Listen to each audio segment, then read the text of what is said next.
अस्सलाम वालेकुम स्टूडेंट। आज मेरी क्लास जो है आपकी 8A और 8B के हवाले से है और आज जो मेरा टॉपिक है वो है टॉपिक आपका सिलेबस के हिसाब से वो है असगरी ने लड़कियों का मकतब बिठाया।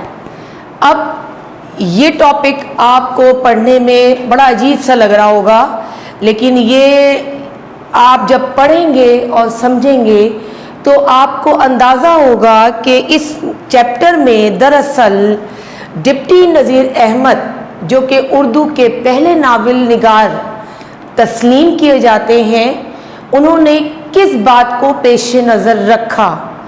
अगर मैं ये कहूँ कि इस टॉपिक में दरअसल लड़कियों की तालीम, तरबियत और उनके किरदार के बारे में बयान किया गया है तो ये कहना कतन गलत ना होगा। डिप्टी नज़ीर अहमद की जब हम बात करते हैं, जो कि उर्दू के पहले नावल निगार तस्लीम किए जाते हैं, पहले तो आप ये बस समझ लीजिए कि नावल निगार दरअसल कहते किसे हैं। नावल निगारी ऐसी सिफ्त होती है जिसमें इंसान अपने रोज़मर्रा ज़िंदगी के मामलात को बड़े आसान अंदाज में लिखता है या बयान करता है। वो सिर्फ उर्दू में नावल निगारी कहलाती है। अब डिप्टी नज़ीर अहमद ने ये तरीका इख्तियार करके दरअसल लोगों की या औरतों की इस्लाह करने की कोशिश की और ये बताना चाहा कि इन औरतों की असल जो है सीरत, उनका किरदार, उनकी तालीम और तरबियत है। अगर औरत के अंदर से ये चीज़ निकाल दी जाए या औरत में से इल्म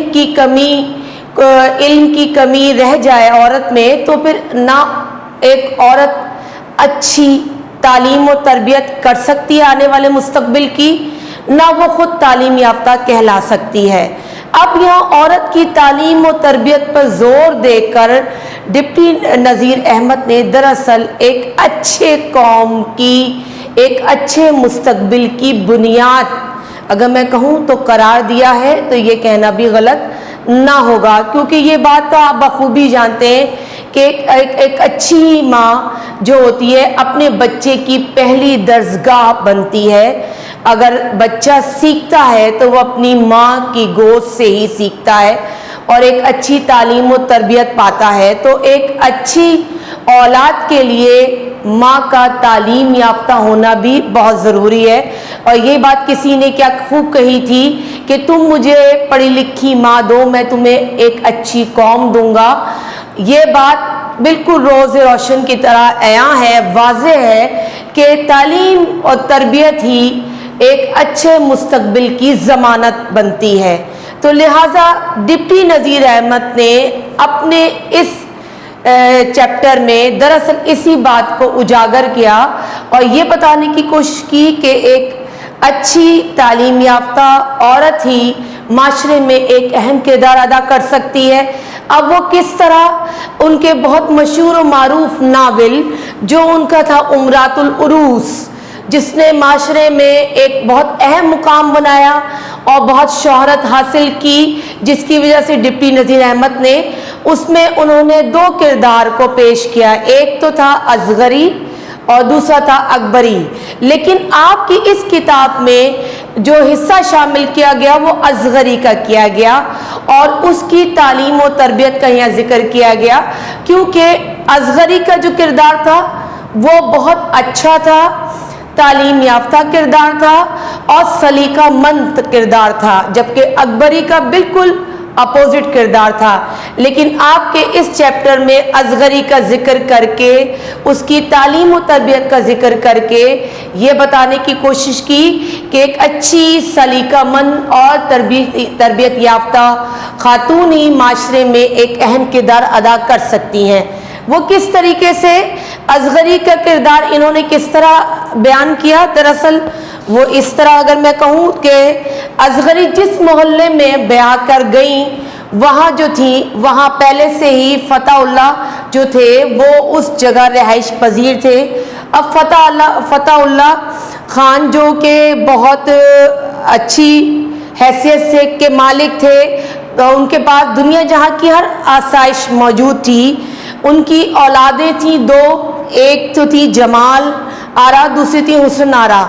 अब जहाँ तक जमाल आरा का जिक्र है वो तो थी शादीशुदा और रुखसत हो चुकी थी, लेकिन हुस्न आरा का जिक्र जो यहाँ किया गया वो दरअसल किया गया इस लिहाज से कि वो ना सिर्फ फुअड़ बल्कि बदतमीज़, बदलिहाज और हर लिहाज से बेबहरा वो बच्ची थी और उसके लिए माँ बाप जो थे वो परेशान थे। हालांकि हर ऐशो आराम उनके यहाँ मुयस्सर था, नौकर चाकर थे, दौलत की रेल पेल थी, सब कुछ मौजूद होने के बावजूद भी माँ बाप जो थे वो उससे परेशान थे कि आया वो किस तरह उसकी तालीम व तरबियत करे। अब ये जिक्र है फतहुल्लाह खान के घर का। अब यहाँ इसलिए जिक्र आया कि इनके घर फतहुल्लाह खान के घर इस बच्चों की खाला शाह ज़मानी बेगम जो थी वो तशरीफ़ लाई और शाह ज़मानी बेगम जो थी वो रिहाइश पजीर थी असगरी के मोहल्ले में, जहाँ असगरी का मैका था और जहाँ असगरी के सलीका मंदी के डंगे पिटे हुए थे। यानी लोग असगरी के सलीका मंदी से ना सिर्फ वाकिफ़ थे बल्कि वो उससे इस वजह से मोहब्बत भी करते थे। शाह ज़मानी बेगम बखूबी जानती थी कि असगरी किस तरह की लड़की है और वो ब्याह कर जो है वो फतहुल्लाह खान के मोहल्ले में आई थी, लिहाजा वो उसकी खूबियों की मुतरादिफ भी थी और मानती भी थी।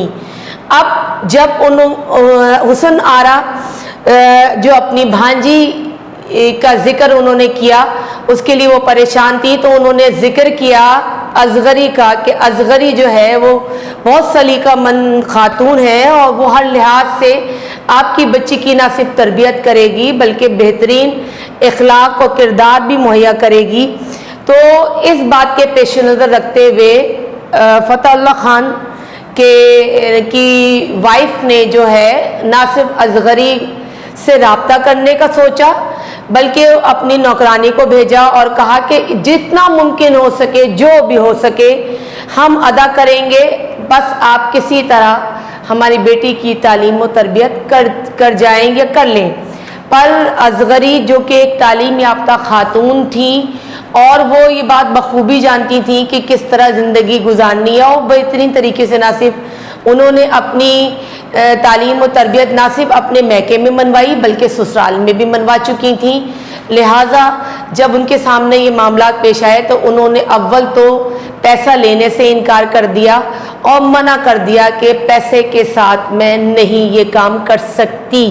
ये बात जब उन तक पहुंची फतहुल्लाह खान के घर तक तो उन्हें ये चीज़ जो है अच्छी लगी और उन्होंने दोबारा ये दरख्वास्त की कि ठीक है, आप जो है हम अपनी बच्ची को आपके घर भेज देंगे, हमारा मकसद सिर्फ़ और सिर्फ अपनी बच्ची की बेहतरीन तालीम और तरबियत कराना है।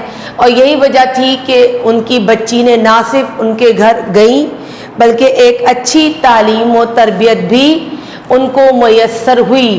तो इस पूरे किरदार का या इस पूरे ड्रामे का या नावल का कहने का या बयान करने का मकसद यही है मुसन्निफ़ का कि एक अच्छी तालीम तरबियत जो है वो मुस्तकबिल को न सिर्फ संवार देती है बल्कि एक अच्छे मुस्तकबिल की ज़मानत भी बनती है। और इसीलिए किसी शायर ने क्या खूब कहा है, तालीम औरतों को भी दिलवाना ज़रूर है, औरत जो बेइल्म है तो घर में फतूर है।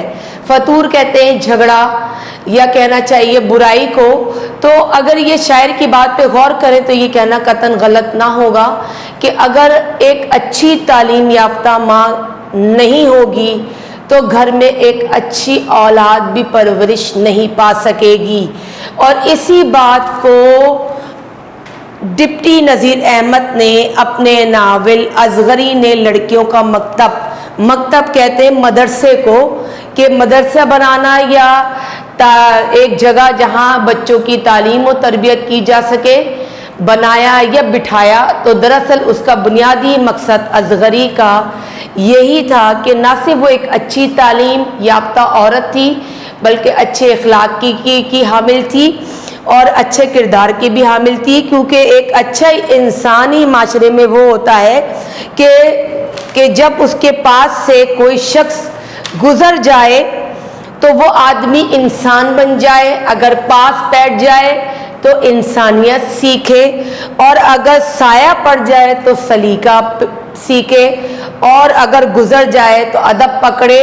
तो ये मिसाल कोई मामूली मिसाल नहीं है, इसका मकसद ही दरअसल ये है कि एक इंसान, एक अच्छा तालीम याफ्ता इंसान, तरबियत याफ्ता इंसान जो होता है, अगर वो अपनी तरबियत में ना सिर्फ आला और अरफा होता है, अगर उसके साथ अगर दूसरा शख्स भी जो कि नाअहल हो, अगर वो बैठ भी जाता है तो वो उसको ना सिर्फ इस काबिल कर देता है, तरबियत याफ्ता बना देता है, बल्कि आला इखलाक का भी हामिल बना देता है। तो इस सबक में ये बात हमें बखूबी अयां हो जाती है डिप्टी नज़ीर अहमद के कि किस तरह असगरी ने अपने इखलाक से, अपनी तालीम व तरबियत से ना सिर्फ लोगों को मुतासिर किया, मैके में ना सिर्फ वो एक आला मुकाम हासिल कर सकी, बल्कि ससुराल में भी, और ससुराल में रहते हुए इर्द गिर्द के लोग भी उससे मुतासिर हुए बगैर ना रह सके। इसीलिए किसी शायर ने क्या खूब कहा है कि दुनिया बनाने वाले ने बनाई हर चीज़ खूबसूरत, मगर दुनिया का दिल जीत लेती है खूब सीरत। तो सीरत ही दरअसल वो चीज़ है जो इंसानों के दिल में आला मुकाम या किरदार बना लेती है। ये कहूँ तो ये कहना कतन गलत ना होगा। इसी बात को इस सबक में मुसन्निफ डिप्टी नज़ीर अहमद ने उजागर किया। अब ये चीज़ जो मैंने आपको बयान की इस पूरे सबक के हवाले से, डिप्टी नज़ीर अहमद के हवाले से, तो इसमें जो कुछ भी अगर आपको कोई मुश्किल लगती है तो आप मुझसे पूछ सकते हैं। जहाँ तक रह गई इसकी एक्सरसाइज का ताल्लुक, तो बेटा मैं आपको फिर वही होमवर्क की सूरत में तमाम चीज़ें आपको भेज दूँगी, और आपको वो तमाम चीज़ें करनी है। अगर कोई मिसप्लेस हो जाती है सफ़े की, तो बेटा आप किताब के सफ़ात को खोल कर ज़रूर चेक कर लिया करें। इसमें तो एक एक्सरसाइज सवाल जवाब की है, दूसरा सही और गलत है, और तीसरा जो है वो सही और गलत के आंसर हैं। और अब जो आपको एक नई चीज़ मिलेगी वो है अल्फाज। आपको अल्फाज दिए जाएंगे, उनकी तशरीहात करनी होगी, और पैराग्राफ की तशरीह वो सब मैं आपको प्रोवाइड करूंगी, वो आपको होमवर्क की सूरत पे करनी है। फिर इंशाल्लाह नेक्स्ट चैप्टर का फिर आपको अगले उसमें बताएंगे। अल्लाह हाफिज़।